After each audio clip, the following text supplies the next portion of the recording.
ओम नमो भगवते श्री कृष्ण चैतन्य चंद्राय। ओम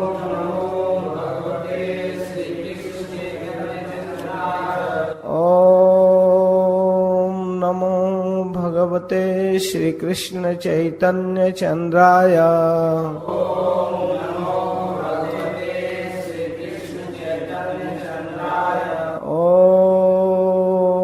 नमो भगवते श्री कृष्ण चैतन्य चंद्राय।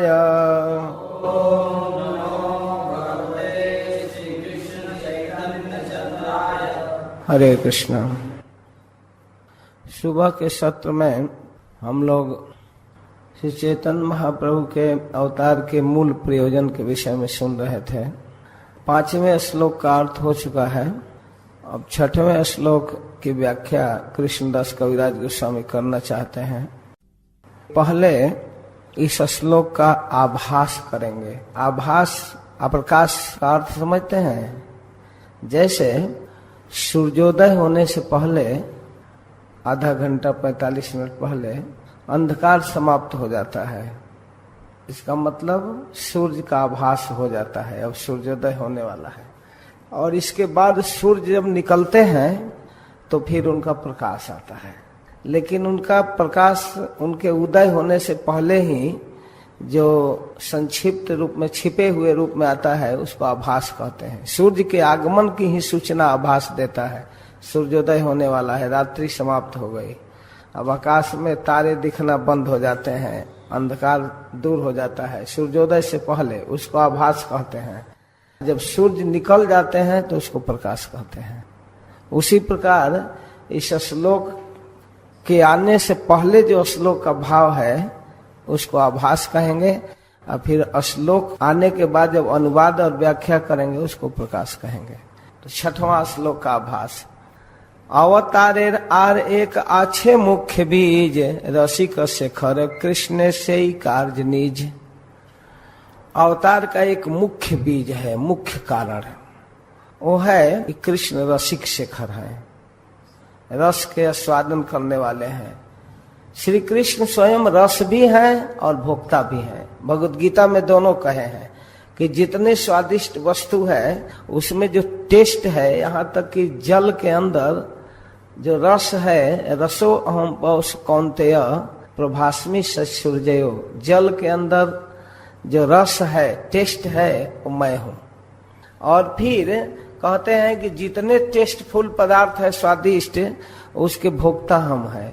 जितने परिश्रम करके जो कुछ प्राप्त किया जाता है यज्ञ आदि के द्वारा, भोक्तारम यज्ञ तपसम सर्वलोक महेश्वरम सुहृदम सर्वभूतानाम ज्ञात्वा माम शांतिमिच्छति। भोक्ता भी है, रस भी है और रस को टेस्ट लेने वाले भी हैं, भोक्ता रसिक शेखर। अवतार का एक मुख्य कारण है कि कृष्ण रसिक शेखर है और उस रस का स्वादन करना चाहते हैं। इनका ये मुख्य कार्य है। अति गुण हेतु से हो त्रिविध प्रकार, दामोदर स्वरूपे हैते जहार प्रसाद। अपने रस का स्वादन उन्होंने जिस प्रकार किया चैतन्य महाप्रभु के रूप में आकर, इसको दामोदर स्वरूप दामोदर गोसाई ने अपने आंखों से देखा और उनके रस स्वादन में सहायता किया। क्योंकि राधा भाव भावित श्री चैतन्य महाप्रभु अपनी अंतरंग सखी ललिता और विशाखा के साथ रस का स्वादन किए। श्री कृष्ण चैतन्य महाप्रभु राधा हैं, उनके साथ ललिता और विशाखा कौन है? स्वरूप दामोदर और राय रमानंद। स्वरूप दामोदर ललिता है और राय रमानंद विशाखा। स्वरूप गोसाई प्रभु अति अंतरंग, ताहाते जाने न प्रभु ये सब प्रसंग। उनसे मैंने ये सब प्रसंग सीखा, उनके डायरी से। राधिकार भाव मूर्ति प्रभुर अंतर, से ही भावे सुख दुख उठे निरंतर। कभी सुख का भाव अंतर में आता था तो महाप्रभु आनंद में विह्वल हो जाते थे। उस आनंद में भी आंसू आ जाता था। आनंदातिरेक से शरीर रोमांचित हो जाते, आंख में आंसू आ जाता, बाड़ी गदगद हो जाती। सुख पूर्वक भगवान का नाम उच्चारण करने में भी नहीं कर पाते। दिन दिन भर जगन्नाथ जी का दर्शन करके जग जग जग जग गग गग करने में पूरा दिन बीत जाता। एक वाक्य एक शब्द नहीं निकल पाता जगन्नाथ। इस भाव से सुख उठता और कभी कभी दुख। मेरे प्रियतम मुझे छोड़कर मथुरा चले गए हैं, राधा भाव भावित हो जाते। ये शेष लीला प्रभु कृष्ण विरह उन्माद, अंत लीला में इन विरह उन्माद का वर्णन होगा। भ्रममय चेष्टा प्रलापमय बाद, उनका हर क्रिया हर चेष्टा भ्रम में होगा, लगता है वो देख कर भी नहीं देख रहे हैं, सुन कर भी नहीं सुन रहे हैं, ऐसी स्थिति होगी। चलते हुए उनके अंदर भ्रम उत्पन्न होगा, ये क्या है, ये रास्ता है कि पानी है, नाला है कि स्थल है, कुछ समझ में नहीं आएगा। और वाणी में प्रलाप जो होगा, प्रलापमय बात, प्रलाप कहते हैं बड़बड़ाने को।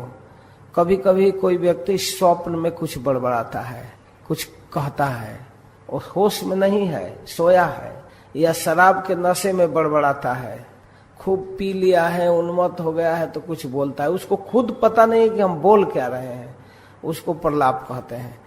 तो ये है महाप्रभु के अंत लीला के भाव। राधिकार भाव जैसे उद्धव दर्शने, जैसे उद्धव ब्रज में आए कृष्ण का संदेश लेकर, भागवत में वर्णन है, भ्रमर गीत के रूप में बड़ा प्रसिद्ध कथा है, 10वें स्कंद के 46-47 अध्यायों में। कृष्ण के भेजने से उद्धव को ब्रज में जाना और ब्रज में जाकर गोपों से गोपियों से मिलना, और खास करके गोपियों के बीच उद्धव कृष्ण के संदेश को प्रस्तुत कर रहे थे। उनके संदेश को पूरा सुन भी नहीं पाए गोपीजन, और एकदम अद्भुत स्थिति में हो गई। उनको भ्रमर गीत के रूप में भागवत में रखा गया, बहुत सुंदर प्रसंग है।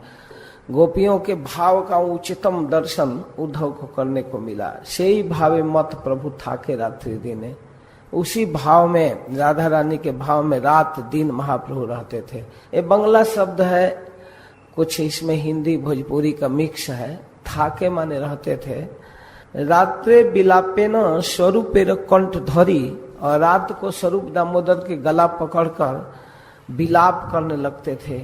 वो बिलाप सब आएगा, इसीलिए मैं स्थिर भाव से इन प्यारों का अनुवाद करना चाहता हूँ।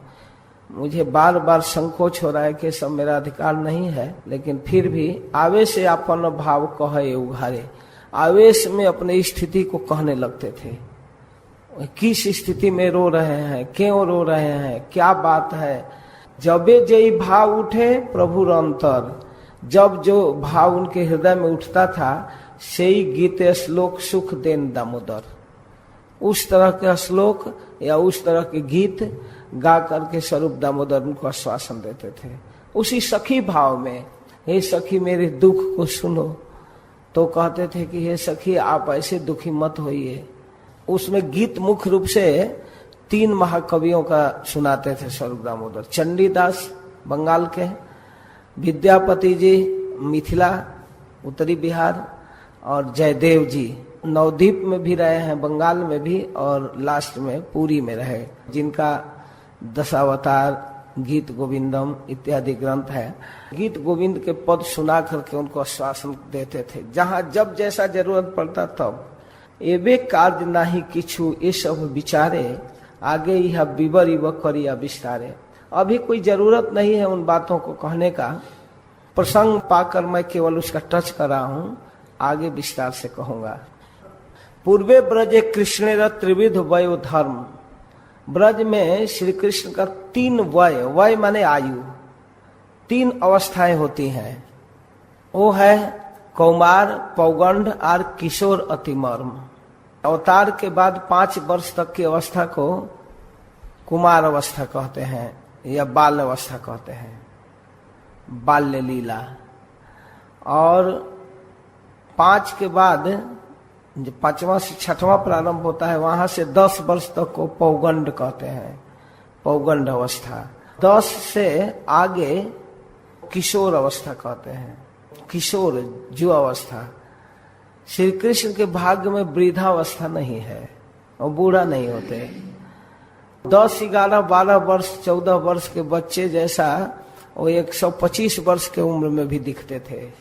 नित्य नवजौवनम च, बूढ़ा होना गाल धस जाना, बाल पक जाना, आंख से कम दिखना, घुटने में दर्द होना, कमर में दर्द होना, बैक पेन होना, ये सब नहीं होता है कृष्ण का, कुछ भी नहीं। ये सब जो हम लोग अपनी अवस्था को देखते हैं, बचपन है, फिर धीरे धीरे जवानी, फिर बुढ़ापा, बीमारी, ये सब कृष्ण के साथ नहीं है। वात्सल्य आवेश कैल कौमार सफल, कुमारावस्था माँ के गोद में वात्सल्य में सफल किए, माँ के स्नेह में, रोहिणी और जसोदा के प्रेम स्नेह में, उनके द्वारा बनाए हुए भोजन, माखन, दूध को खाकर, उनके गोद में लेटकर सोकर वात्सल्य को सफल किए। और पौगंड सफल कैला लैया सखा बल, पौगंड में वत्सचारण गोचारण करके अपने सखाओं के साथ आनंद लिए ब्रज में। राधिकादि लैया कैला रासादि विलास, वांछा भरी अस्वादिले रसेर निर्यास।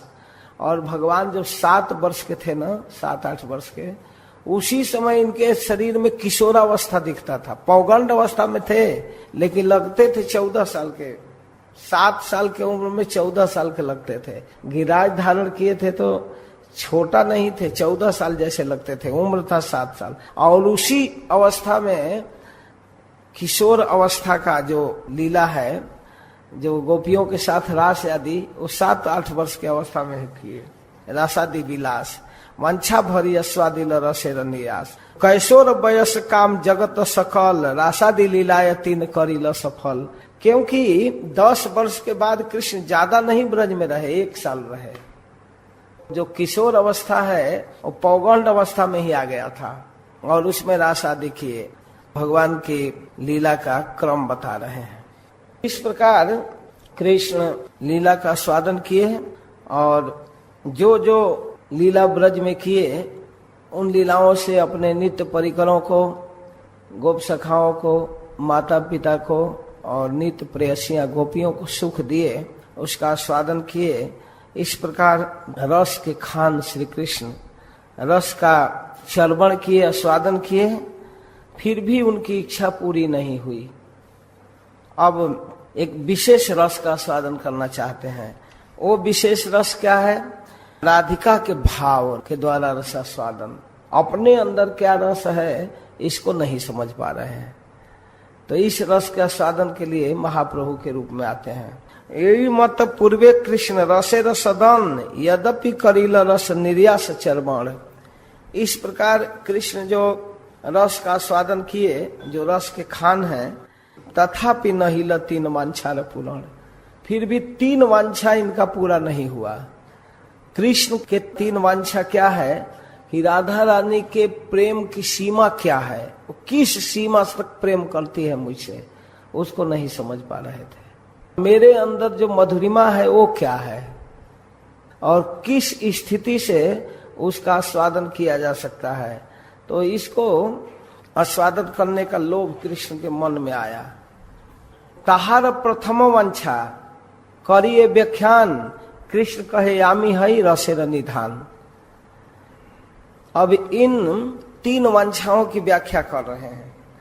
पहला है मैं रस का निधान हूं, सबसे बड़ा रस मैं हूं। पूर्णानंदमय आमी चिन्मय पूर्ण तत्व, पूर्ण आनंदमय खाटी आनंद का नाम कृष्ण है, इसलिए कृष्ण का एक नाम भी आनंद है। केवल आनंद किसी का नाम रख दे तो वो भी कृष्ण का नाम है। आनंद, पूर्णानंद, सच्चिदानंद, अखंडानंद, अखंड आनंद है, कभी बाधित नहीं होता है, पूर्ण आनंद है। उनका आनंद बढ़ता रहता है, घटता नहीं है, कभी वो उदासी में या दुख में नहीं बदलता, टेंशन में नहीं बदलता। इसलिए उनको पूर्णानंद कहते हैं, अखंडानंद कहते हैं, आनंद स्वरूप है भगवान। आमी चिन्मय पूर्ण तत्व, पूरा चिन्मय ज्ञानमय है, एकदम ज्ञानमय। कब क्या होना है, कब कैसा होगा, कौन क्या सोच रहा है, कहां तक सोच सकता है, सब कुछ जानते हैं। सत्यचित आनंद है, पूरा पूरा आनंद उनके पास है, पूरा पूरा ज्ञान है, पूरा पूरा सत्ता है। ऐसा नहीं कि अगले 5 वर्ष के बाद पता नहीं इलेक्शन जीतेंगे कि हारेंगे, ऐसा नहीं है। पूर्ण सत्ता, एकदम परमानेंट। वो अपने पोजीशन से कभी गिरते नहीं है, इसलिए उनका नाम है अच्युत। च्युत का अर्थ है गिरना, अपने पोजीशन से चू जाना, नीचे आ जाना। और अच्युत का अर्थ है जो कभी नहीं गिरते, इसलिए भगवान का एक नाम अच्युत भी है, अपने पोजीशन में रहते हैं। फिर कह रहे हैं कि मैं पूर्णानंद हूँ, चिन्मय पूर्ण तत्व हूँ। राधिका प्रेम अमर कराए उन्मत्त, लेकिन राधिका का प्रेम जो है हमको पागल कर देता है एकदम। ना जानी राधिका प्रेम आछी कौन बल, यही मेरे अन्वेषण का विषय है कि राधा के प्रेम में कौन ऐसा बल है जे बले हमारे करे सर्वदा बिहवल, जिस बल से हमको बिहवल कर देती है, एकदम उन्मत्त पागल कर देती है। राधिकार प्रेम गुरु आमिशिष नट, सदा अमा नाना नृत्य नचाए उद्भट। राधिका का प्रेम हमारा गुरु है और मैं नट हूं। वो जैसे हमको नचाता है वैसे मैं नाचता हूं। जैसे कोई कलाकार किसी को नाच की कला सिखा रहा है तो इशारा करता है, बाएं दाएं भाव भंगी का इशारा करता है और व्यक्ति नाचता है। वो नहीं नाचता है, वो तो खड़ा होकर इशारा करता है, उसके इशारे को देखता रहता है, सीखने वाला है, नाचता रहता है। इस प्रकार राधिका का प्रेम जो है मेरा गुरु है, मैं नाचने वाला एक नट हूं, नृत्य करने वाला। हमको नचाता है सदा, नृत्य नचाए उद्भट। हम उन्मत्त होकर उद्भट होकर खुलकर नाचते हैं। गोविंद लीलामृत का एक श्लोक उद्धृत कर रहे हैं। गोविंद लीलामृत भी कृष्णदास कविराज गोस्वामी का एक ग्रंथ है। गोविंद लीलामृतम बहुत सुंदर ग्रंथ लिखे हैं, उसमें भगवान के अष्टजाम लीला का वर्णन करते हैं। कस्माद वृंदे प्रिय सखी हरे पाद मूलात, कुतोसौ कुंडारण्ये किमिह कुरुते, नृत्य शिक्षाम गुरु कह तम तन मूर्ति प्रति तरुलता दिग्विदिक्षु स्फुरंती, शैलु शिव भ्रमति परितो नर्तयंती स्वपश्चात। कस्मात वृंदेति, हे वृंदे तुम कहाँ से आई हो। प्रथमतो राधिका वचनम, पहले राधा बोलती हैं, हे प्रिय सखी हे वृंदे कस्मात तुम आगत, तुम कहाँ से आ रही हो। अत्र वृंदया उक्ति, हरे कृष्णस्य पाद मूलाद, मैं कृष्ण के चरण कमलों से आ रही हूँ, जहाँ कृष्ण है वहां से। तब राधिका वचनम, राधिका कहती है, कुतौसौ, वो कहाँ है। असौ कृष्ण कुत्र कस्मिन स्थले अस्ति, इस समय कृष्ण कहाँ है। वृंदावचनम कुंडारण्ये, आपके कुंड राधा कुंड के वन में है। तब राधा रानी कहती हैं, किम करोति, क्या कर रहे हैं। वृंदाव कहती हैं, नृत्य शिक्षाम कुरुते। तब राधा रानी पूछती हैं, गुरु का, कौन उनका गुरु है। तो वृंदावचनम त्वन मूर्ति, आपकी मूर्ति, मूर्ति बनाकर शिक्षा ले रहे हैं। अरे नहीं, जतस त्वन मूर्ति दिग्विदिक्षु प्रति तरुलता स्फुरंती, स्वपश्चातम नर्तयंती, सर्वतो भावेन शैलु शिव नर्तकी इव भ्रमति। इस रूप में आपका ध्यान कर रहे हैं कि आप नृत्य कर रही हो, नाच रही हो। हर जगह आपकी मूर्ति उनको स्फुरण हो रहा है और उस मूर्ति को देख देख कर वो नृत्य सीख रहे हैं। आप उनके गुरु हो। निज प्रेमा स्वादे मोर है ये आह्लाद, ता होते कोटि गुण राधा प्रेमा स्वाद। अपने गणों के साथ, गोपियों के साथ, या जो भी प्रेम का स्वादन मैं करता हूँ ये मिलकर, उससे करोड़ों करोड़ों गुना सुख राधा के प्रेम से प्राप्त होता है। आमी यैसे परस्पर विरुद्ध धर्माश्रय, राधा प्रेम तैसे सदा विरुद्ध धर्ममय। मैं परस्पर विरुद्ध धर्म का आश्रय हूँ। जो मेरा स्वभाव है उसके ठीक विरुद्ध स्थिति प्राप्त हो जाती है। राधा प्रेम तैसे सदा विरुद्ध धर्ममय, वैसे ही राधा का प्रेम भी सर्वदा विरुद्ध धर्ममय हो जाता है। अपने जो स्वभाव है उसे विरुद्ध, प्रेम करना, सौहार्द करना, मिलना, ठीक उसके विपरीत स्थिति हो जाती है। मान कर लेना, क्रोध कर लेना।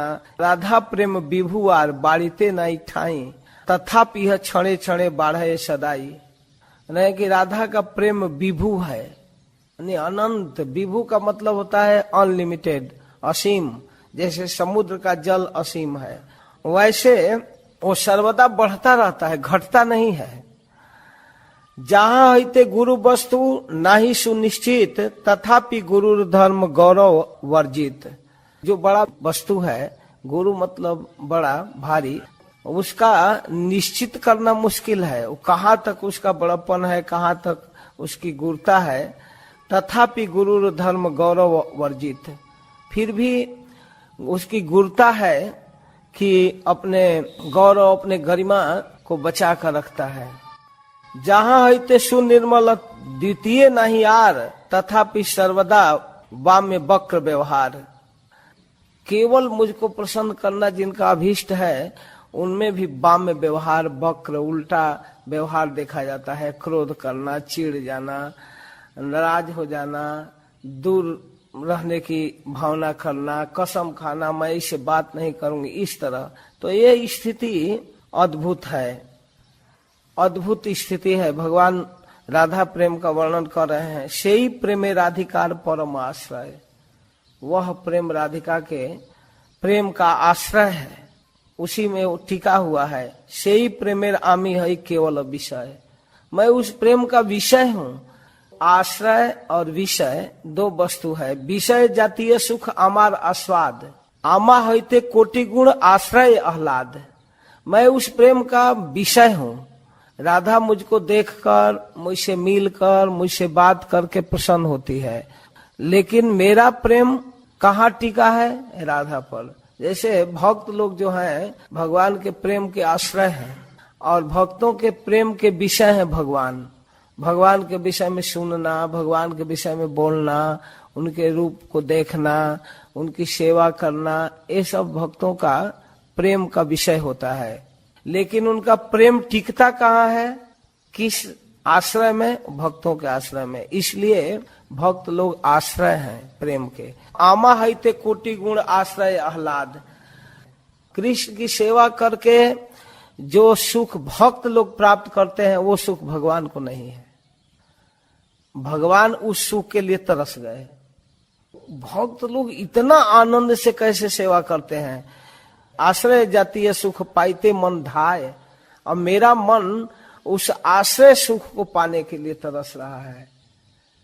मतलब जिस पर वो सुख टिका हुआ है, विषय जो प्रेम के विषय है, जिससे प्रेम किया जाता है, आश्रय जो प्रेम करता है। तो भगवान प्रेम के विषय हैं और भक्त प्रेम के आश्रय हैं।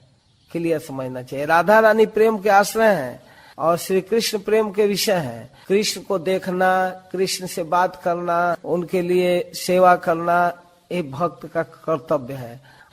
आश्रय जाति का सुख जो है, यानी भक्तों का जो सुख है, वो पाने के लिए मेरा मन तरस रहा है। यत्ने आस्वादिते नारी की करी उपाय, लेकिन कोशिश करने के बाद भी वह सुख हमको मिल नहीं रहा है। मैं क्या उपाय करूं?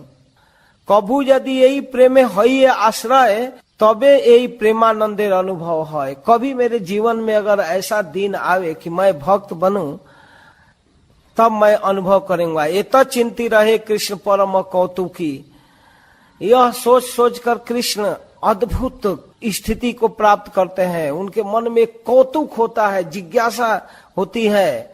हृदय बढ़ाए प्रेम लोभ धक धकी, उसको प्राप्त करने का लोभ होता है। इसको कैसे समझाएं हम आपको, समझ में नहीं आ रहा है। मान लीजिए कोई ऐसी स्थिति, चाहे वह काम जनित स्थिति हो या लोभ जनित स्थिति हो, जो मन में लालसा है और लालसा पूर्ति का एक कल्पना है कि इस तरह से ये स्थिति में इस पॉइंट पर हमारी लालसा पूर्ति होगी। मन में एक प्राप्ति की इतनी उत्कट लालसा हो जाती है कि मन में एक अद्भुत प्रकार की धक धकी होता है। अद्भुत तरह कि उसको प्राप्त करने की एक लालसा से चित्त धक धक करता है, हिलने लगता है। अद्भुत। तो उसको कहते हैं लोभ। लोभ के कारण धकी चित्त में हो जाती है। हृदय में जब प्रेम बढ़ता है, प्रेम को प्राप्त करने की धक्की होती है, हृदय हिलता है। यही एक सुन आर लोभेर प्रकार स्व माधुर्य देखी कृष्ण करे न विचार। अपने माधुरी को देखकर कृष्ण विचार कर रहे हैं। अद्भुत अनंत पूर्ण मोर मधुरिमा, मेरे अंदर जो माधुरी है, माधुरी मतलब टेस्ट, अद्भुत टेस्ट, सुख। जैसे मधु से माधुरी बना है। कोई भी मीठा पदार्थ है जिसमें गुड़, चीनी, मिश्री या और मिठाइयाँ, उसमें जो मीठापन है उसको मूल्यांकन करते हैं मधु से। जैसे अनेक पुष्पों से मधुकर भंवरे या मधुमक्खी एक रस तैयार करती है और उस रस को मधु कहते हैं। तो उसमें जो टेस्ट है मधु, उससे और मिष्ठान आदि की मधुरिमा का मूल्यांकन होता है, उसको मधुर कहते हैं। अच्छा, उससे जो रस मिलता है, उसी प्रकार श्री कृष्ण के रूप में, श्री कृष्ण के गुण में, श्री कृष्ण के लीला में एक माधुरी है, अद्भुत अनंत माधुरी है। अद्भुत अनंत पूर्ण मोर मधुरिमा, मेरे अंदर जो मधुरिमा है वो अनंत है, अद्भुत है, पूर्ण है। त्रिजगत इहार के नाई पाए सीमा, संपूर्ण विश्व के लोग हमारे मधुरिमा की परिसीमा का मूल्यांकन नहीं कर पाते। किस सीमा तक है? अनलिमिटेड मधुरिमा है। यही प्रेम द्वारे नित्य राधिका एकली, आमार माधुर्यामृत आस्वादे सकली। और लोग उस सीमा पर नहीं पहुंच पाते हैं, लेकिन हमारे अंदर जो मधुरिमा है एकमात्र श्रीमती राधा रानी उसका आस्वादन करती हैं। वही हमारे प्रेम की मधुरिमा की सीमा को जानती है। हमारा माधुर्य नित्य नौ नौ है, स्व स्व प्रेम अनुरूप भक्ते आस्वादय। हमारा माधुर्य नित्य नया नया बढ़ता है, नित्य नवीन होता है और अपने अपने प्रेम के अनुरूप, अपनी अपनी क्षमता के अनुरूप भक्त लोग इसका आस्वादन करते हैं, जैसी जिसकी समझ है। प्रेम तो आकाश की तरह अनंत है। जैसे जिसका उड़ान है, गौरैया उड़ता है, कौवा उड़ता है, हंस भी थोड़ा छलांग मार लेता है, और उसमें बाज पक्षी भी उड़ते हैं और गरुड़ जी भी उड़ते हैं। तो उड़ते तो सब हैं, लेकिन अपनी अपनी शक्ति भर उड़ते हैं। आकाश की अनंत परिसीमा को गरुड़ भी मूल्यांकन नहीं कर पाए कहाँ तक है। वैसे ही हमारी माधुरी है। भक्त लोग अपने अपने शक्ति सामर्थ्य से, अपनी क्षमता योग्यता से आस्वादन करते हैं। दर्पण यदि देखी आपन माधुरी, जब दर्पण में या पिलर में, स्तंभ में मैं अपनी माधुरी देखता हूँ तो देखते ही रह जाता हूँ। आस्वादित लोभ है आस्वादित नारी, उसको देखना चाहता हूँ लेकिन देख नहीं पाता हूँ। मन करता है कि देखता रहूं, लेकिन बहुत देर तक नहीं। दर्पण में क्या देखेंगे? प्रकट देखें तब तो आनंद आवे। दर्पण लेकर ऐसे घूमते रहेंगे अपने को देखने के लिए। इतना सुंदर भगवान कभी कभी पिलर के सामने खड़ा हो जाते हैं अपने प्रतिबिंब को देखने के लिए। माँ यशोदा कहती है, क्या कर रहे हो बेटा? देखो न माँ, ये कितना सुंदर व्यक्ति है, कितना सुंदर लग रहा है। कहे रे बेटा, ये तो तुम्हारा ही प्रतिबिंब है, मतलब तुम्हारा ही रूप माधुरी, रूप सौंदर्य प्रतिबिंबित हो रहा है, वो दूसरा नहीं है। नहीं माँ, ये बहुत सुंदर है, देखो इसका मुख कितना बढ़िया है, कितना इसके घुंघराली अलके हैं। भगवान देखना चाहते हैं उसको, बार बार देखना चाहते हैं। कभी कभी राधा रानी भगवान जब दर्पण देखते हैं अपने सौंदर्य को, तो उनके हाथ से दर्पण छीन लेती हैं। कहती है, प्रियतम आप आरसी मत देखो, दर्पण मत देखो। क्यों? क्योंकि जब तुम दर्पण में अपने रूप को देखोगे ना, तो फिर और किसी को नहीं देखना चाहोगे। हम लोगों के तब तो देखोगे ही नहीं, इतना सुंदर हो। कभी कभी रसिक जन ब्रज में कहते हैं कि राधा रानी कहती हैं कि प्रियतम, विधाता बहुत सोच विचार कर तुमको पुरुष बनाया, बहुत सोच विचार कर, वास्तव में अपनी सारी बुद्धि लगाकर पुरुष बना दिया। अच्छा किया। अगर कहीं तुमको स्त्री बना दिया होता ना, तो लाखों का सिर तुम्हारे लिए कट जाता, आपस में लड़कर मर जाते। इसलिए विधाता अच्छा किया है कि तुमको पुरुष बनाया है। जब भगवान इमरजेंसी अवतार लिए मोहिनी के रूप में, तो भगवान शिव को भी विचलित कर दिए। देखिए, काम जयी शिव भी विचलित हो गए उनके रूप को देखकर। विचार करिए यदि आस्वाद उपाय राधिकार स्वरूप होते तबे मन धाय। जब मन में सोचता हूं अपनी माधुरी का आस्वादन करना, तो आस्वादन हो नहीं पाता है। दर्पण में कितना देर तक देखेंगे। विचार करने पर जब आस्वादन का उपाय मन में आता है, तो मन में यही आ रहा है कि राधिका के स्वरूप से इसका आस्वादन किया जा सकता है। कृष्ण माधुर्य एक स्वाभाविक बल, कृष्ण आदि नर नारी करे चंचल। कृष्ण के स्वरूप का, कृष्ण के सौंदर्य का अद्भुत माधुरी है। उनके अनेक माधुरी है, रूप माधुरी, वेणु माधुरी, गुण माधुरी, धाम माधुरी, अलग अलग माधुरी है। और सभी माधुरी अपरिसीम, कोई सीमा नहीं है उस माधुरी का। वेणु बजाए तो सारा जगत उस बांसुरी को सुनकर पागल हो जाता है। उनका रूप देखते हैं तो मेला लग जाता है देखने के लिए, सारा काम धंधा छोड़कर देखते रहते हैं। वो कुछ लीला किए हैं, कुछ गुण प्रकट किए हैं, तो वो भी अद्भुत है। वो जहां निवास करते हैं वो भी अद्भुत है। तो ये सब भगवान के माधुरी है, ये सब अद्भुत माधुरी है। हर चीज में मधुरिमा है। सारे नर नारी को चंचल कर देते हैं। श्रवणे दर्शने आकर्षे सर्व मन। कोई उनके विषय में सुनता है तो सब कुछ छोड़कर पागल हो जाता है। जीवन में यही चाहता है केवल उनके विषय में ही सुनूं। ये 2 कान कम पड़ जाता है, 10,000 कान मांगता है। पृथ्वी महाराज 10,000 कान मांगे कथा सुनने के लिए। कोई देखता है तो उनके 2 आंख कम पड़ जाता है, 1000 आंख मांगते हैं। जब भगवान दुल्हा के रूप में सजे जनकपुर में, श्री राम के रूप में, तो वहां सब लोग देख रहे थे उस स्वरूप को। इंद्र भी देख रहे थे। इंद्र को 1000 आंख थे। उनके भाग्य की सराहना किया गया है कि इंद्र 1000 आंख से देख रहे थे। जब द्रौपदी को नग्न देखना हुआ तो विदुर जी कह रहे हैं, आज इस सभा में सबसे बड़ा सौभाग्य भाई साहब आपका है कि आप दोनों आंख के अंधे हैं, कि आप अपने आंख से अपनी पुत्र वधू को नग्न नहीं देखेंगे। आज तो आंख वाले अभागे हैं, जिनके पास आंख है वही अभागा है जो एक स्त्री को नग्न देखेगा। आपका आज अंधा होना सार्थक हो गया। दुर्भाग्य है मेरा कि मेरे पास आंख है, इसलिए मैं इस सभा से जा रहा हूं। इतना कहकर चले गए विदुर जी।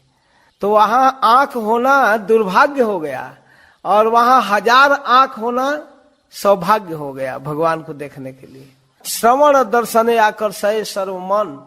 सबके मन को, सबके चित्त को आकर्षित कर देते हैं। अपन आस्वादित करे अनेक जतन, लेकिन हम आस्वादन नहीं कर पा रहे हैं, इसके लिए कोशिश कर रहे हैं। ए माधुर्यामृत पान सदा जेवा करे, तृष्णा शांति न है तृष्णा बाढ़े निरंतरे। भगवान की माधुरी ऐसा है कि उसको जितना ले उतना कम पड़ता है, जितना सुने उतना कम पड़ता है, जितना देखे उतना कम पड़ता है। तृष्णा शांति न है तृष्णा बाढ़े निरंतरे, ये बढ़ती जाती है। अतृप्त हैया करे विधाता निंदन। भगवान के रूप देखकर विधाता की निंदा करते हैं। अविदग्ध विधि भाल ना जाने सृजन। वास्तव में ब्रह्मा मूर्ख है, उसको सृष्टि करने नहीं आता। कोटि नेत्र ना दिल सबे दिल दुई। करोड़ों करोड़ों आंख देना चाहिए ब्रजवासियों को, त्रिभुवन सुंदर श्याम सुंदर का दर्शन ठीक से कर सके, लेकिन करोड़ नहीं दिया तो दिया, और उस पर भी पर्दा लगा दिया। ताहते निमेष कृष्ण की देखी वो मुई। उस पर भी पर्दा बार बार गिरता है, पलक गिरता है, तो कैसे हम देख पाएंगे। इस तरह से गोपियां दुखी हो जाती हैं। सुखदेव गोस्वामी कहते हैं महाराज परीक्षित से, 10वें स्कंद के 82 अध्याय में श्लोक है, गोप्यस्य कृष्णमुपलभ्य चिरादभीष्टम यत प्रेक्षणे दिशसु पक्षमकृतम सपन्ति दृग्भी हृदय कृतमलम परिरम्य सर्वात् तद्भाव माँ पुरपि नित्य युजम दुरापम। जब उनके सौंदर्य को उनकी रानियां देखती थी, रुक्मिणी आदि, उनके लिए भी वह रूप दुर्लभ है। उनको गोपियों ने प्राप्त किया, जो कृष्ण उन सबके हृदय में नित्य विराजित हैं, चिर इप्सित हैं, हमेशा चाहती हैं, जिनके दर्शन कैसे में निमेष मात्र को सहन नहीं कर पाती। निमेष जो पलक गिरता है, निमेष पात को वो असहनीय दुख के रूप में अनुभव करती हैं।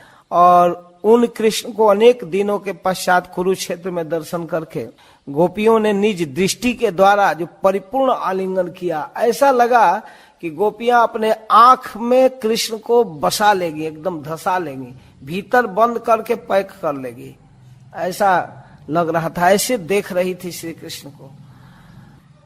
गोपी गीत में गोपियां कहती हैं, हे प्रियतम, हम आपको देखना चाहती हैं। जब तुम दिन में गोचारण के लिए भ्रमण करते हो तब तुम्हें न देखकर हमारा हृदय कितना दुखी हो जाता है। उस समय एक मुहूर्त भी एक जीव के समान बीतता है। कब गोचारण करके लौटोगे, कब लौटोगे? तुम्हारे कुटिल अलकावली शोभित श्रीमुख का दर्शन के समय हम सबके नयनों में जो निमेष पात होता है, पलक गिरता है, तो यह विचार करके बुद्धिहीन विधाता की अयोग्यता का निदर्शन करती है कि कितना मूर्ख ब्रह्मा है, कैसे बनाया। धिक्कार है उसकी सृष्टि को, बनाने नहीं आया, वो जड़ है वास्तव में। दूसरी गोपी कहती है वास्तव में जड़ है, उसका बाप ही कमल है तो वो कैसे चेतन हो जाएगा? कमल कोई चेतन पदार्थ है, जड़ पदार्थ है। उसको कहती है अटति जद भवान अहनिकाननम त्रुटि जुगायते त्वाम पश्यताम कुटिल कुंतलम श्रीमुखंस्यते जड़ा उदीक्षताम पक्ष्म कृदिशाम। इस प्रकार कृष्णावलोकन बिना नेत्रे फल नहीं आन। जब तक नेत्र से कृष्ण का दर्शन न हो तब तक नेत्र की सफलता नहीं है। जेई जन कृष्ण देखे से ही भाग्यवान। जो जन कृष्ण को दर्शन करता है वही वास्तव में भाग्यशाली है। अक्षणवताम फलमिदम न परम विदामः सख्य पशून अनुविशेषयतो वयस्यैः वक्त्रम ब्रजे सुतयो अनुवेणुजुष्टम यैर्वा निपीत मनुरक्त कटाक्ष मोक्षम।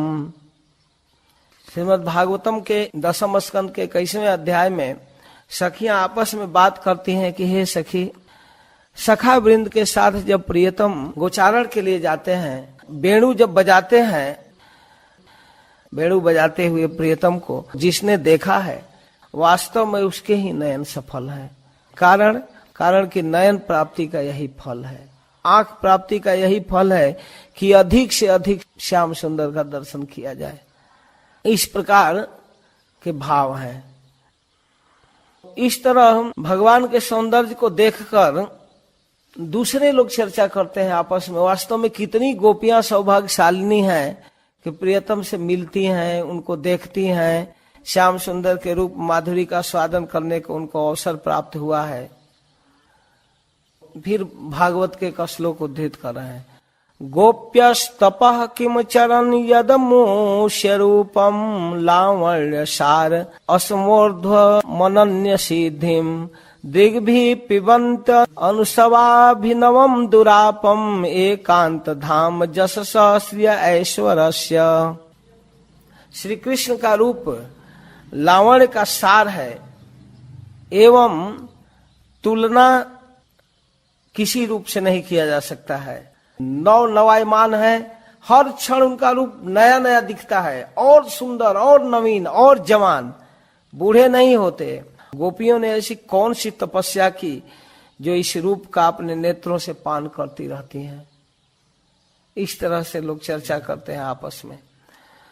वास्तव में अद्भुत स्वरूप है गोपियों का, केवल देखती रहती हैं और देखने में वो सुख की अनुभूति करती हैं, और ज्यादा सुख, उस सुख की तुलना किसी भी सांसारिक सुख से नहीं किया जा सकता।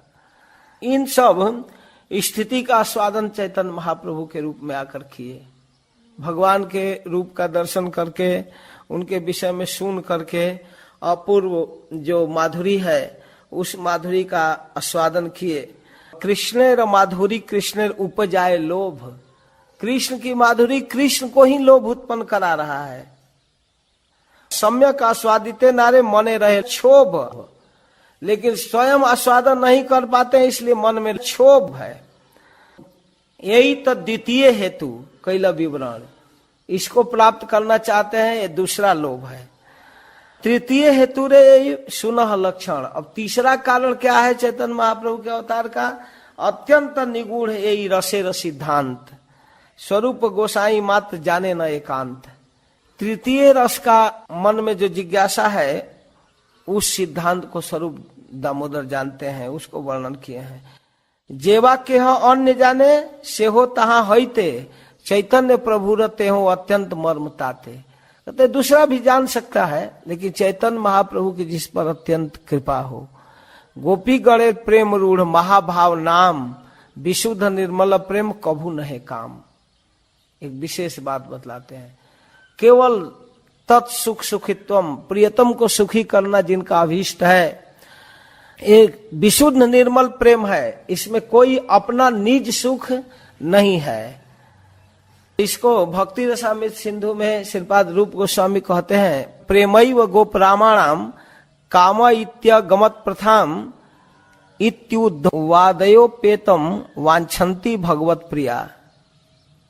गोप रामाणाम प्रेमैव काम इति प्रथाम अगमत भगवतः प्रिया भगवत भक्ता उद्वादयोपि एतम वांछन्ति। गोपी वृंद के प्रेम ही काम के नाम से भागवत में वर्णन किया गया है। उद्धव प्रभृति महानुभाव भी इसकी प्राप्ति की आकांक्षा करते हैं। उनके मन में लालसा होती है कि हम गोपियों जैसा प्रेम प्राप्त करें। गोपी प्रेम प्राप्त करना तो बहुत दुर्लभ चीज है, गोपियों का कृपा प्राप्त हो जाए इसके लिए तरसते रहते हैं। काम प्रेम एई दोहार विभिन्न लक्षण। काम और प्रेम के विभिन्न लक्षण हैं। लौह कांचन जैसे स्वरूप विलक्षण, जैसे सोना और लोहा में अंतर है, वैसे काम और प्रेम में अंतर है। आत्म इंद्रिय प्रीति वांछा तारे कही काम, कृष्ण इंद्रिय प्रीति इच्छा धरे प्रेम नाम। जब व्यक्ति किसी व्यक्ति को देखकर, किसी वस्तु को देखकर, प्राप्त करके, खाकर, सुनकर, सूंघकर अपने इंद्रियों में सुख की अनुभूति करता है, तो उसको काम कहते हैं। सिनेमा देखकर खुश होना, फिल्म की गाना सुनकर प्रसन्न होना, कुछ होटल में खाकर खुश होना, ये इंद्रिय की तृप्ति है, इसको काम कहते हैं। किसी को स्पर्श आलिंगन चुम्बन प्राप्त करके सुखी होना, ये काम है। कृष्ण इंद्रिय प्रीति इच्छा धरे प्रेम नाम। जब हम अपने व्यवहारों से कृष्ण को प्रसन्न करना चाहते हैं तो इसको प्रेम कहते हैं। इन दोनों में काफी अंतर है। कामेरा तात्पर्य निज संभोग केवल। काम का लक्ष्य है अपने भोग को प्राप्त करना, इंद्रिय जनित भोग। कृष्ण सुख तात्पर्य है प्रेम महाबल, लेकिन प्रेम का तात्पर्य है कृष्ण को सुखी करना। दोनों देखने में एक जैसा है, लेकिन बहुत भारी अंतर है। महाराज श्री एक उदाहरण देते हैं, जैसे मिश्री और फिटकरी में अंतर है। फिटकरी भी उजला होता है और मिश्री भी, देखने में एक जैसा है, लेकिन जीभ परख कर देखिए कितना भारी अंतर है उसके स्वाद में। तो वैसे लोक धर्म, वेद धर्म, देह धर्म, कर्म, जितने लोक में धर्म है, समाज की सेवा, माता पिता की सेवा, पत्नी की सेवा, बच्चे की सेवा, ये सब वेद धर्म है, देह धर्म है, कर्म है, लज्जा, धैर्य, देह सुख, आत्म सुख, मर्म, ये सब आत्म सुख है जितने कर्म है। दुस्तेज आदि पथ निज परिजन, स्वजन करे जत ताड़न भर्सन, कृष्ण सुख हेतु करे प्रेम से मन, इहारे कहिए कृष्ण दृढ़ अनुराग, स्वच्छ धौत वस्त्र जैसे नाही कोन दाग। ऐसा है प्रेम, उसमें किसी प्रकार की कामना का कोई जगह ही नहीं है। दूध का जो फेन तैयार होता है वो जितना सफेद होता है, एकदम स्वच्छ, वैसा कृष्ण प्रेम धवल होता है। कोई दाग नहीं, कुछ नहीं, कोई कामना नहीं, कोई इच्छा नहीं, कोई योजना नहीं, कोई अपनी प्लानिंग नहीं, केवल प्रियतम को प्रसन्न करना। अतएव काम प्रेमेर अद्भुत अंतर। काम और प्रेम में अद्भुत अंतर है। काम अंधतम, प्रेम निर्मल भास्कर। काम निवीण अंधकार है और प्रेम उज्जवल भास्कर। जैसे सूर्य आकाश में निकले और आकाश में बादल न हो, एकदम प्रकाश पुंज सूर्य, वैसे निर्मल है प्रेम। अतएव गोपी गणे नाही काम गंध है, कृष्ण सुख लागी मात्र कृष्ण संबंध है। केवल कृष्ण को सुखी करना चाहती हैं गोपियां। गोपी गीत के लास्ट में कहती हैं, जत्ते सुजात चरणाम्बुरुहम स्तनेषु भीता सनई प्रिय दधिमहि कर्कशेषु ते नाटवीम अटसिद्ध व्यथते न किंचित कौरपादिभि भ्रमति धीर भवदाजु सामना। हे प्रियतम, हमारे कठिन वक्षस्थल में तुम्हारा कोमल पद कमल को रखने में हम भयभीत हो जाती हैं, धीरे धीरे स्थापन करती हैं कि आपके चरण व्यथित न हो। और उसी चरणों से तुम अरण्य में वन में घूम रहे हो, कठिन कंकड़ों से क्या तुम्हारे चरणों की व्यथा नहीं होती? यह सोच सोचकर हम विभ्रांत हो जाती हैं, हमारी बुद्धि भ्रमित हो जाती है, हम क्या करें। यह है गोपी प्रेम। इस तरह से प्रियतम को सुख देना उनका अभिष्ट होता है। आत्म सुख दुख गोपी नाही को विचार, कृष्ण सुख हेतु करे संगते बिहार। अपने सुख के लिए गोपियां कृष्ण के साथ नहीं रहती हैं, कृष्ण को सुखी करने के लिए रहती हैं। कृष्ण लागी यार सब करी परित्याग, कृष्ण सुख हेतु करे शुद्ध अनुराग। कृष्ण के सुख के लिए वो सारा व्यवहार करती है। भागवत के कई श्लोक उद्धृत कर रहे हैं बीच बीच में। एवं मदर्थोजित लोक वेद स्वानाम हियो मयनुवृतये बला मया परोक्षम भजता तिरोहितम मासूयितम मारहत तत्प्रियम प्रिया। आपसे हम प्रेम करने के लिए सारे संसार को छोड़कर आई हूँ, धर्म का आचरण छोड़कर, स्वजनों को बांधवों को छोड़कर, आर्य पथ छोड़कर, सारा जो वेद मर्यादा है सबको परित्याग कर दिया आपके सुख के लिए। आप में हमारा अनुराग दिन रात बढ़ा हुआ है। भगवान गोपियों के प्रेम को देखकर कहते हैं कि हे प्रेयसियों, आप लोगों ने मेरे लिए सब कुछ छोड़ दिया, सारा धर्म आचरण, स्वजन बंधु बांधव, और आपका प्रेम निरंतर बढ़ रहा है, निरंतर अनुवर्धित है। उसी प्रेम को और ज्यादा बढ़ाने के लिए मैं आपसे तिरोहित हो गया। ऐसा नहीं कि मैं आपके प्रेम का मूल्यांकन नहीं कर पा रहा हूं।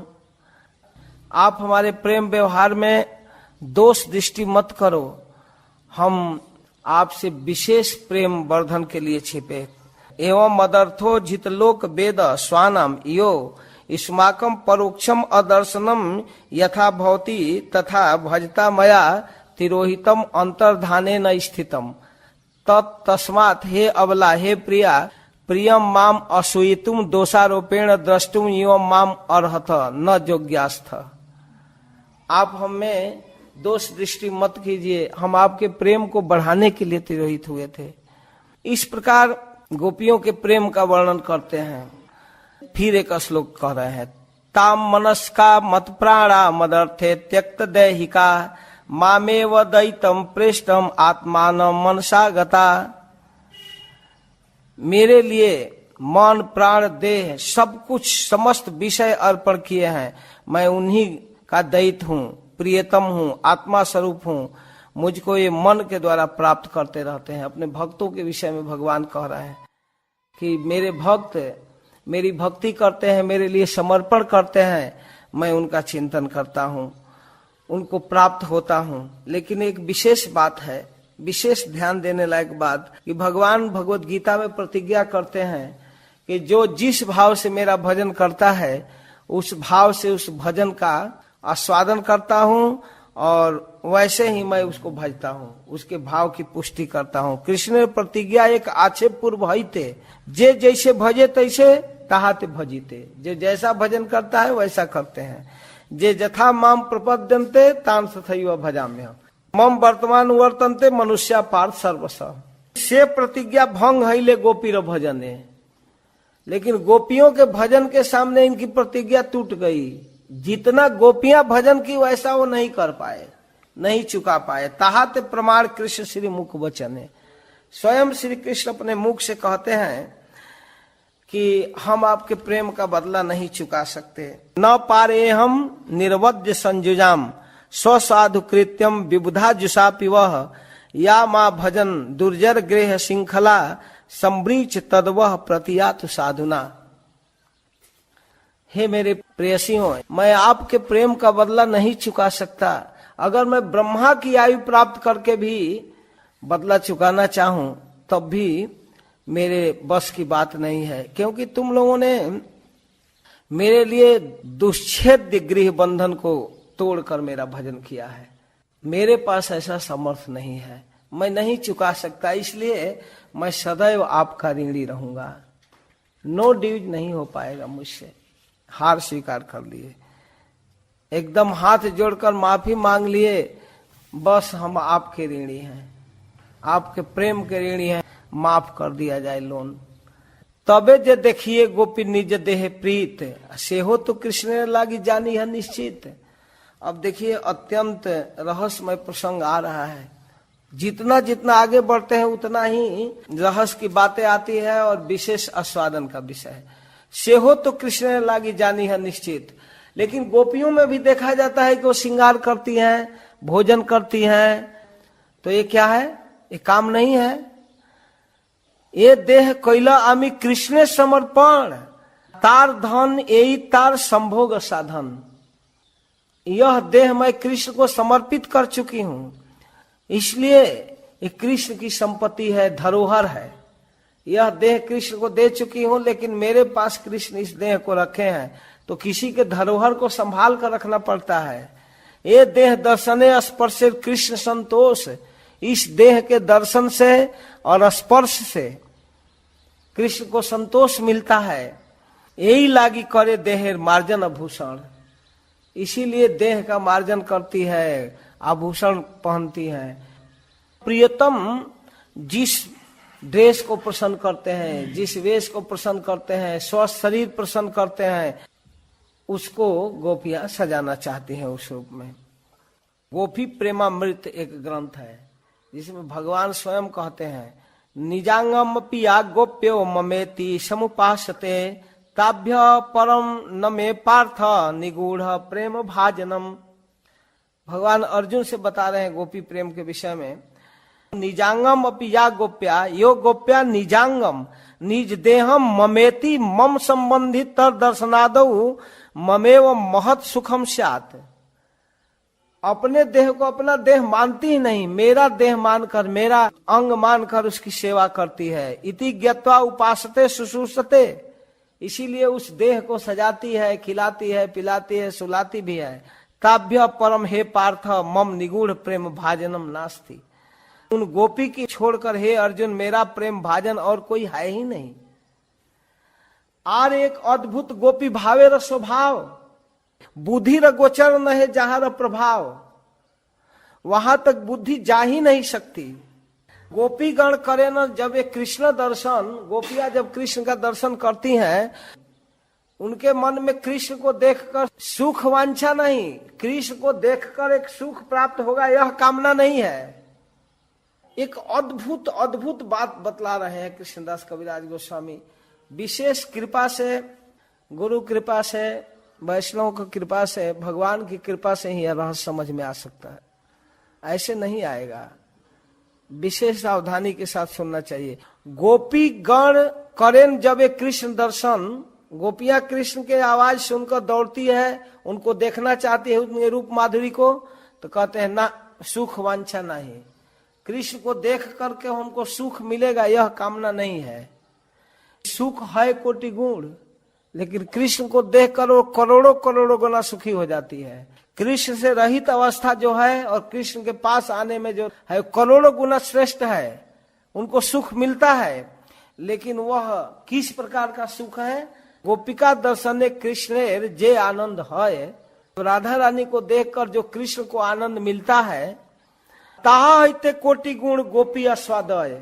प्रसन्न होकर मुस्कुराते हैं तो कृष्ण के प्रसन्न चेहरा को देखकर गोपीगण प्रसन्न हो जाते हैं कि हमको देखकर प्रियतम प्रसन्न हुए, तो उनके रूप को, उनके सौंदर्य को, उनके मुस्कान, उनके आनंद युक्त चेहरे को देखकर गोपियों में प्रसन्नता आता है।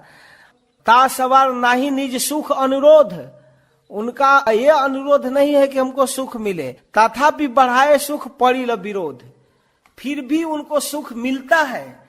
जब कृष्ण उनको देखकर सुखी होते हैं तो कृष्ण को सुखी देखकर गोपियां सुखी हो जाती हैं। ये विरोधेर एकमात्र देखी समाधान, गोपीकार सुख कृष्ण सुखे पर्यवसान। देखने में तो लगता है कि गोपियों को भी सुख मिल रहा है, लेकिन गोपियों के सुख का पर्यवसान, उसका ठिकाना, उसका अंत वहां है कृष्ण के सुख में। कृष्ण के प्रसन्न चेहरा को देखकर गोपियां प्रसन्न हो जाती हैं। जब गोपियां प्रसन्न होती हैं, गोपिका दर्शन कृष्ण बाढ़े प्रफुल्लता। जब कृष्ण गोपी को देखकर प्रसन्न होते हैं तो इनकी प्रसन्नता देखकर गोपियां प्रसन्न होती हैं, और गोपियों के चेहरे में जो प्रसन्नता का रूप आता है, से माधुर्य बाढ़े और नाही का समाता। फिर उस प्रसन्न चेहरे को देखकर कृष्ण जब प्रसन्न होते हैं फिर दोबारा, तो उसकी किसी सुख से तुलना नहीं किया जा सकता। हमारा दर्शन कृष्ण पाइलो ये तो सुख। गोपियां सोचती हैं कि हमारे दर्शन से प्रियतम को इतना सुख मिला, यही सुख है गोपी प्रफुल्ल अंग मुख। यह सोचकर गोपियों के अंग, गोपियों का मुख और ज्यादा प्रफुल्लित हो जाता है, आनंदित हो जाता है। जो चेहरे में सौंदर्य है, जो चेहरे में प्रसन्नता का सौंदर्य है, वो डेकोरेशन और कपड़े में नहीं है। कितना ही सजा दीजिए, कुछ भी पहना दीजिए, उदास होकर मुंह लटका लिया तो वह सौंदर्य बिगड़ जाता है। और फटा पुराना या बिना कपड़ा पहने कोई व्यक्ति प्रसन्न है, चेहरा आनंदित है, हाँ क्या सुख है उस चेहरे में। तो जब गोपियों के चेहरे को कृष्ण देखते हैं तो कृष्ण को आनंद मिलता है, और जब कृष्ण के चेहरा आनंदित होता है तो गोपियों को ऑटोमेटिक आनंद आ जाता है। वाह, हमको देखकर प्रियतम इतना खुश हो गए। यही सुख है गोपी प्रफुल्ल अंग मुख। कृष्ण को सुखी देखकर उनका अंग और मुख प्रफुल्लित हो जाता है। गोपी शोभा देखी कृष्ण शोभा बाढ़े तत्। गोपियों के चेहरे में जब आनंद की रेखा देखते हैं कृष्ण तो उनकी शोभा और बढ़ जाती है। यही मत परस्पर पड़े हुड़ा हुड़ी, परस्पर बाढ़े के हम मुख नहीं मुड़ी। इस प्रकार परस्पर सुख का आदान प्रदान होता है। गोपियों को देखकर कृष्ण सुखी हुए, कृष्ण को देखकर गोपियां प्रसन्न हो गई, फिर गोपियों की प्रसन्नता को देखकर कृष्ण प्रसन्न हुए, फिर कृष्ण की प्रसन्नता को देखकर गोपियां प्रसन्न हुई। कोई मुख नहीं मोड़ता है, परस्पर सुख का होड़ लग जाता है। किंतु कृष्ण सुख है गोपी रूप गुणे। कृष्ण के सुख है गोपियों के रूप और गुण। तार सुखे सुख वृद्धि है गोपी गणे। जब गोपियों के व्यवहार से और गोपियों के सौंदर्य से कृष्ण सुखी होते हैं तो गोपियों को अत्यधिक आनंद मिलता है। अतएव से ही सुखे कृष्ण सुख पोषे। इसलिए उस सुख से कृष्ण के सुख का पोषण होता है। यही हेतु गोपी प्रेम ना ही काम दोषे। इसलिए गोपियों के प्रेम में कोई काम का स्थान नहीं है, वे प्रियतम को सुखी करना चाहती हैं। इस प्रकार एक अद्भुत सौंदर्य, अद्भुत प्रेम के होड़ का वर्णन किए। आगे कहते हैं, आर एक गोपी प्रेम स्वाभाविक चिन्ह, जे प्रकारे है प्रेम काम दोषहीन। एक और विशेष बात बताना चाहते हैं, गोपियों के प्रेम के स्वाभाविक चिन्ह जिसमें किसी प्रकार का काम गंध नहीं है। गोपी प्रेम करे कृष्ण माधुर्य र पुष्टि, माधुर्य बढ़ाए प्रेम हैया महातुष्टि।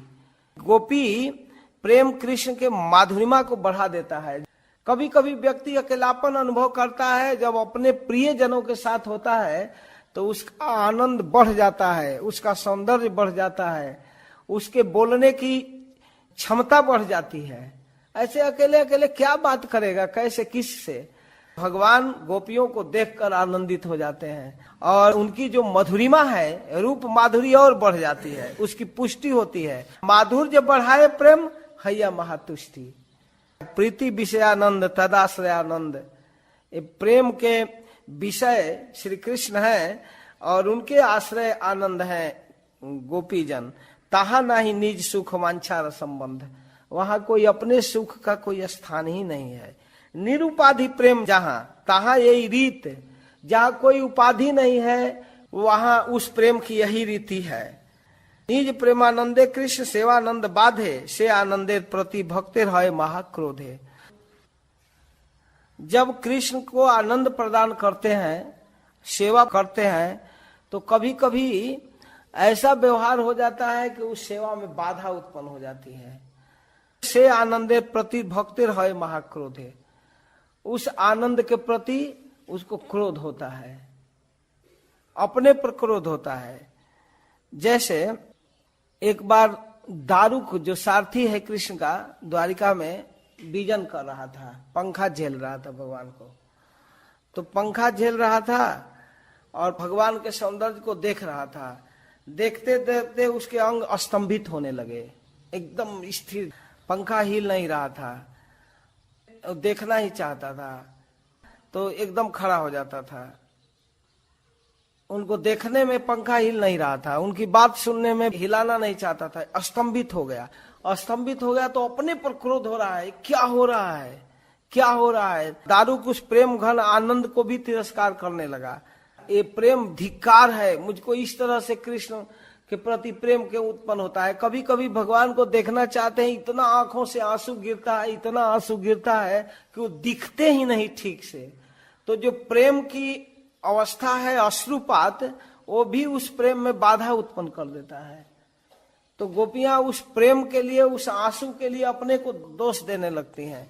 क्यों हो रहा है। अंगस्तम भारम भमुतं ज्ञानतम प्रेमानंदम दारुको नाभ्यनंदत कंसारा ते बीजने जैन साक्षात बक्षो दियांतरायो व्यधाही। गोपियां अपनी स्थिति की निंदा करती हैं क्योंकि गोविंद के दर्शन जनित जो आनंद है उसके कारण जो नयनों से अश्रुधारा गिरता है, गोविंद के दर्शन में जो बाधा उत्पन्न करता है, इसके लिए उस प्रेम को, उस आनंद के अतिरेक को वो निंदा करती हैं, ठीक नहीं है। आर शुद्ध भक्त कृष्ण प्रेम सेवा बीने स्वसुखार्थ सालोक्यादि नाग करे ग्रहणे। कृष्ण सेवा के लिए वो अपने सुख की तिलांजलि दे देता है, यहाँ तक कि अपने मोक्ष आदि सुख को भी तिलांजलि देता है। भगवान कपिल देव कहते हैं, मद गुण श्रुति मात्रेण मई सर्व गुहाशय। मेरे विषय में सुनकर व्यक्ति मेरे प्रति आसक्त होता है। मनोगति अविच्छिन्ना जथा गंगा अमसौ अम्बुधौ। जैसे गंगा की धार हिमालय से गिरकर सीधे समुद्र में जाती है, वैसे भक्तों की मन की गति केवल कृष्ण में जाता है। लक्षणम भक्ति योगस्य निर्गुणस्य युदाहृतम अहेतुक्य व्यवहिता या भक्ति पुरुषोत्तमे। इस प्रकार जो मन की गति है, जो अकारण अव्यवहिता, किसी प्रकार बाधा उत्पन्न करने वाली नहीं, रुकने वाली नहीं, निष्कामा भक्ति कृष्ण में जो होता है वही वास्तव में सर्वश्रेष्ठ है। इसी पर आगे कहते हैं, सालोक्य शास्त्री सारूप्य सामीप्य कत्वमप्युत दीयमानम न गृह्णन्ति बिना मत सेवनम जना। भक्त लोग सेवा के अतिरिक्त दूसरी मुक्ति चाहते ही नहीं, हमको ये चाहिए वो चाहिए नहीं चाहते हैं। इस प्रकार अनेक श्लोक उद्धृत करके इस बात को बतलाते हैं कि सेवा के अलावा और कुछ चाहिए ही नहीं, अपने सुख का कोई गंध ही नहीं है। काम गंधहीन स्वाभाविक गोपी प्रेम, गोपियों में कोई काम, कोई लालसा नहीं। निर्मल उज्ज्वल शुद्ध जेन दग्ध हेम, जैसे तपाया हुआ सोना है। कृष्ण न सहाय गुरु बांधव प्रेयसी, गोपिका है न प्रिया शिष्या सखी दासी। वो गोपियां कृष्ण से किस प्रकार का संबंध रखती हैं? कोई ऐसा संबंध नहीं जो उनका नहीं है। कृष्ण के कभी गुरु का काम करती है, उनको सलाह भी देती हैं, कभी बंधु का काम करती हैं, कभी प्रेयसी का, कभी प्रिया, कभी शिष्या, कभी सखी सखा, कभी दासी। गोपीकार जाने न कृष्ण मने रवांछित, प्रेम सेवा परिपाटी इष्ट समिहित। गोपियां ही जानती है ठीक ठीक कृष्ण को किस में सुख मिलेगा। इसलिए भगवान कहते हैं गोपी प्रेमामृत ग्रंथ में, सहाया गुरव शिष्या भुजिष्या बांधवा स्त्रिय सत्यम बदामि ते पार्थ गोप्य किम में भवंति न। हे पार्थ, हे अर्जुन, मैं सत्य कहता हूँ, गोपीगण मेरे सहायक हैं, गुरु हैं, शिष्य हैं, दासी हैं, बंधु हैं और मेरी प्रिया हैं, भार्या हैं। मेरी मर्यादा, मेरी सेवा, मेरी श्रद्धा, मेरी सब कुछ वही करती हैं। मन महात्म्यम मत्स्य पर्याम मद श्रद्धा मन मनोगतम जानंती गोपिका पार्थ नाने जानंती तत्वतः। जिस प्रकार गोपियां इस प्रेम भाव को जानती हैं वैसा और कोई नहीं जानता। सेई राधा भाव लैया चैतन्य अवतार, इन्हीं राधा के भाव को लेकर चैतन्य महाप्रभु का अवतार हुआ। सेई राधार भाव लैया चैतन्य अवतार, जुग धर्म नाम प्रेम कैल प्रचार। सेई भावे निज वंछा करिल पुराण, अवतारे रेरी वंछा मूल कारण। यह मूल कारण है। श्री कृष्ण चैतन्य गोसाई ब्रजेंद्र कुमार रसमय मूर्ति कृष्ण साक्षात श्रृंगार। सेई रस आस्वादित कैल अवतार, अनुसंगे हैल सब रसेर प्रचार। उस रस का आस्वादन करने के लिए आए, अनुसंगिक रूप से प्रेम का प्रचार हो गया। तो षष्ठ श्लोक का आभास हो गया और प्रकाश। श्री राधया प्रणय महिमा के दिशो वानयैर्वा, स्वाद्यो जैनाद्भुत मधुरिमा के दिशो वा मदीय। सौख्यम चास्या मदनुभवतः की दिशम बेति लोभात, तद्भावाड्य समजनी सचि गर्भ सिंधु हरिंदु। श्री राधा की प्रेम की महिमा कितनी है, किस ऊंचाई तक राधा कृष्ण से प्रेम करती हैं, एक जिज्ञासा। दूसरा, उस प्रेम दृष्टि से कृष्ण की माधुर्य आस्वादन का चमत्कारिता कितनी है, कृष्ण की माधुरी किस सीमा में है। दूसरा, तीसरा, उस चमत्कारिता का अनुभव करके राधा कितनी आनंदित होती है, क्या सुख मिलता है राधा को। इन तीनों विषयों को विशेष रूप से आस्वादन करने के लिए कृष्ण राधा की भाव कांति को ग्रहण करके चैतन्य महाप्रभु के रूप में प्रकट हुए। ये चैतन्य रूप में समुद्र से चंद्रोदय की तरह सची गर्भ सिंधु से हरिंदु, हरि रूपी इंदु आविर्भूत हुए। ऐसे हरि इंदु, हरि रूपी भगवान रूपी चंद्रमा सची गर्भ सिंधु, उन सची के गर्भ रूपी समुद्र से हरिंदु प्रकट हुए चैतन्य महाप्रभु के रूप में, तीन भाव के आस्वादन के लिए। यही सब सिद्धांत गुण कहते न जीवाए, ये सब सिद्धांत कहने की इच्छा नहीं हो रही है। ना कहिले के यार अंत नहीं पाए। अगर नहीं कहा जाए तो फिर इसको कैसे समझा जाएगा, नहीं समझ में आएगा। अतएव कही किछु करिया निगूढ़। बहुत रहस्यमय बातों को मैं बता रहा हूं, लेकिन एक मन में दिक्कत हो रहा है कि अनधिकारी के सामने इसको नहीं कहना चाहिए। पता नहीं लोग किस रूप में समझेंगे राधा भाव, राधा के प्रेम को। लेकिन मेरे मन में विश्वास है, बुझिबे रसिक भक्त ना बुझिबे मूढ़। इसको रसिक लोग ही समझेंगे, मूढ़ लोग तो समझ में आएगा ही नहीं, उनके ऊपर से जाएगा। हृदय धरे जे चैतन्य नित्यानंद, जिनके हृदय में गौर नित्यानंद हैं, ये सब सिद्धांत से ही पाई वे आनंद। इस सिद्धांतों में तो उसी को आनंद आएगा जिस पर गौर नित्यानंद की कृपा हो। हृदय धरे जे चैतन्य नित्यानंद, ये सब सिद्धांत से ही पाई वे आनंद, वही सिद्धांत में आनंद पावेगा। ये सब सिद्धांत रस आम्रे पल्लव, ये सब सिद्धांत आम का पल्लव है। भक्त गण कोकिलेल सर्वदा बल्लभ, और भक्त लोग कोयल हैं, आम के उस पल्लव में विहार करते हैं और आम के फल को खाते हैं। और अभक्त उष्ठेर इथे ना होए प्रवेश, अभक्त लोग ऊंट हैं, उनको आम का वो मंजरी और फल मिलने वाला नहीं है। तबे चिते है मोर आनंद विशेष। तो हमारे चित्त में बड़ा आनंद आता है कि भक्तों को मिलेगा, और भक्तों को मिलेगा ही नहीं। जे लागी कहिते भय से यदि न जाने, जिसलिए हमको मन में भय हो रहा था कि मैं इस कथा को कहूंगा और पता नहीं अनधिकारी लोग इसको सुनेंगे तो क्या सोचेंगे। अगर वो नहीं समझेंगे तो यह वही कीवा सुख आछे त्रिभुवन, इससे बढ़कर इस त्रिभुवन में और क्या सुख है। जिन मूर्खों से मैं डर रहा हूं उनके पाले ही नहीं पड़ेगा, और जिनके लिए मैं कह रहा हूं वही समझेंगे। ऐसा है चैतन्य चरितामृत, समझे। चैतन्य चरितामृत कहने से कोई समझ में नहीं पा सकता है। हृदय धरे जे चैतन्य नित्यानंद, ये सब सिद्धांत से ही पाई वे आनंद। जिनके हृदय में नित्यानंद प्रभु और चैतन्य महाप्रभु विराज रहे हैं, वही इस सिद्धांत को समझेगा। जे लागी कहिते भय से यदि न जाने, जिसको कहने के लिए मुझको भय हो रहा है, वो अगर नहीं समझे, यह वही कीवा सुख आछे त्रिभुवन, इससे बढ़कर क्या सुख मिलेगा।